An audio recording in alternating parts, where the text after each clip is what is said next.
ایک چھوٹا بچہ تھا جو مرنے کو تھا.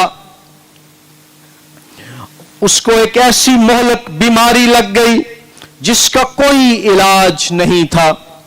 اس کی ماں نے اسے بتایا کہ تم کچھ دنوں بعد مر جاؤ گے، لیکن ڈرنا نہیں، گھبرانا نہیں، کیونکہ تمہارا ایمان یسوع پر ہے. وہ بالکل چند سالوں کا بچہ تھا، اس کو نہیں پتا تھا موت کیا ہوتی ہے. تو اس نے کہا ماما مرنے کے بعد میرے ساتھ کیا ہوگا؟ اس نے کہا یاد ہے ایک دن تم بہت زیادہ کھیل رہے تھے، کھیل کھیل کر تم اتنے تھک گئے تھے کہ تم بغیر نہائے بغیر رات کے سونے والے کپڑے پہنے ہی سو گئے.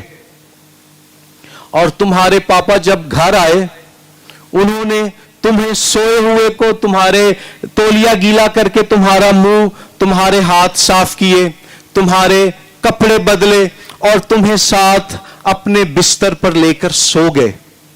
تو تم تھکے ہوئے سوئے تھے، لیکن جب تم اٹھے تو تم نے صاف ستھرے کپڑے پہنے خود کو اپنے ابو کی باہوں میں پایا.